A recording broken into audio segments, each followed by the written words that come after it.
అరే రే రామకృష్ణుల కన్న దేశం వేద ఘోషల విన్న దేశం, రామకృష్ణుల కన్న దేశం వేద ఘోషల విన్న దేశం, పూజ గాంధీజీని కన్నది, బుద్ధదేవుని బోధ విన్నది, బుద్ధదేవుని బోధ విన్నది. పల్లె సీమలే దేశానికి సౌభాగ్యం అన్నారా, ప్రభుత్వానికా పల్లె సీమలే స్తంభాలన్నారా,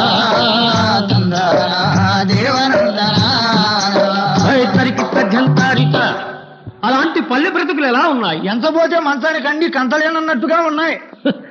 ఏ పల్లె చరిత్ర చూచినా ఏముందిరా గర్వ కారణం, భూమి కొందరికి దూరమై బ్రతుకులెందరికో భారమై దిక్కుమొక్కు లేకున్నదా,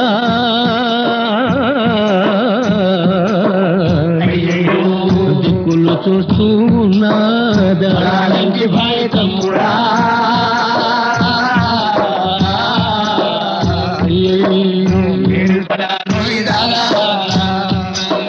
బ్యాంకీ ప్రెసిడెంట్ ఒక్కడు, పంచాయతీ సర్పంచ్ ఒక్కడు, గ్రామాధికారి ఇంకొక్కడు, గ్రామ ప్రజల శాసిస్తారా.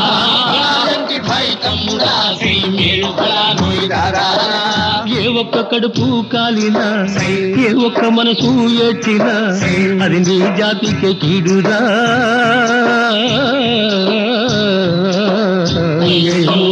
మంచికి మార్గం కాదురా. తమ్ముడా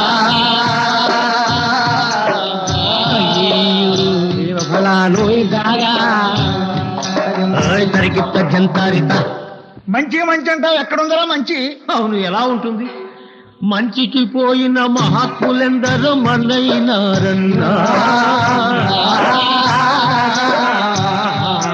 అన్నా. 10 సూత్రములు పల్కిన క్రీస్తు సిలువకెక్కె మొన్న అన్నా.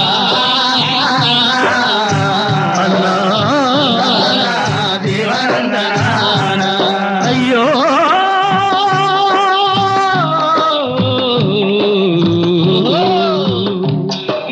శాంతి అహింసల చాటిన గాంధీని చంపిది గద నిన్న.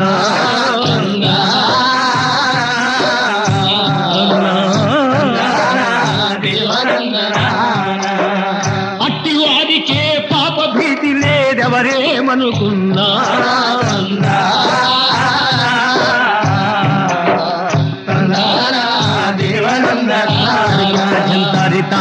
అయితే ఇక మన దారి గోదావరేనా? కాదు, గ్రామమంతా కట్టుకట్టి గట్టిగా ముందడుగు పెట్టి, గ్రామమంతా కట్టుకట్టి గట్టిగా ముందడుగు, గ్రామమంతా కట్టుకట్టి గట్టిగా ముందడుగు పెట్టి, గ్రామమంతా కట్టుకట్టి గట్టిగా ముందడుగు పెట్టి అక్రమాలకు ఎదురు నిలిచారా, విక్రమించి గదిమి పలికారా, విక్రమించి గదిమి పలికారా. నిజం తెలిసిన ప్రజల మధ్య మనలేవికపోరా. ఇక్కడున్న హక్కేమిటి ఊరికి పెద్ద కొడుకు అటరా.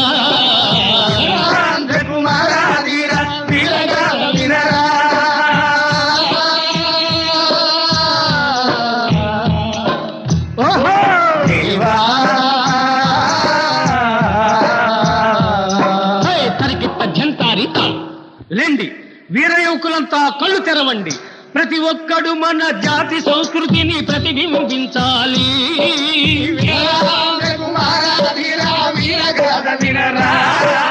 అందరూ కలిసి దేశ సంపదల అనుభవించవలెరా.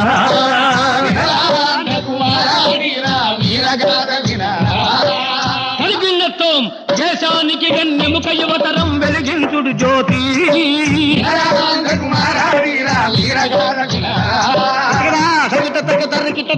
అప్పుడే విశ్వానికి శాంతి, అదిగో అదే విశ్వశాంతి, అదే విశ్వశాంతి, అల్లదే విశ్వశాంతి.